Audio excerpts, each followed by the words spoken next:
اعوذ باللہ من الشیطان الرجیم بسم اللہ الرحمن الرحیم اللہم صلی علی سیدنا مولانا محمد وعلی آلہ وصحبہ وبارک وسلم۔ تمام تعریفیں رب العزت کی ہیں جو تمام جہانوں کو پالنے والے ہیں۔ ناظرین کرام، میں خاص آپ کو چیز بتانے جا رہا ہوں۔ یہ دیکھیں، آپ دیکھ رہے ہیں، یہ کرنجوے کا بیج ہے۔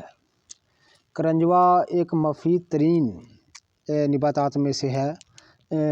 بہاروں کا تریاق مانا جاتا ہے۔ ہر قسم کے بہاروں کو یہ اتارنے میں اپنا کوئی ثانی نہیں رکھتی یہ بوٹی جو ہے۔ تو اس کو میں آپ کی خدمت میں عرض کرنے جا رہا ہوں کہ اپنے گھر میں، اپنے لان میں آپ کیسے بیج سکتے ہیں۔ تو ناظرین کرام، یہ کرنجوے کے بیج ہیں۔ ان کو بونے کا طریقہ، ان کو اگانے کا طریقہ یہ ہے کہ زمین کو تھوڑا سا نرم کر کے آپ ان کو اگا سکتے ہیں۔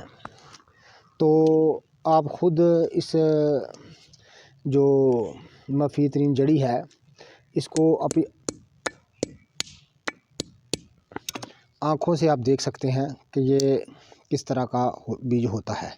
تو ناظرین کرام، بونے سے پہلے آپ نے اس طرح ان کو تھوڑا تھوڑا توڑ دینا ہے، چونکہ ان کی اوپر والا جو چھلکا ہوتا ہے وہ بہت سخت ہوتا ہے۔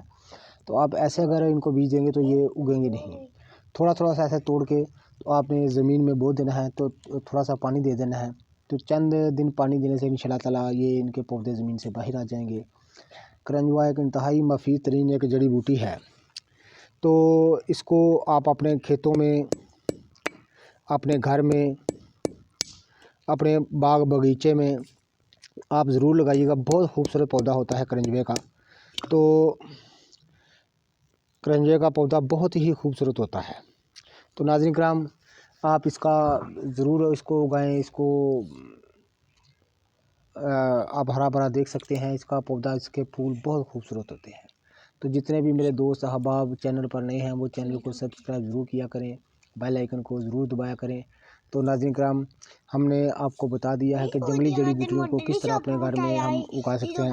کرنجوا تو پہلے بھی لوگ اپنے باغیچوں میں، باغ باغیچوں میں لگاتے ہیں۔ تو آپ بھی ضرور لگائیے گا، اپنے گھر میں لگائیے گا۔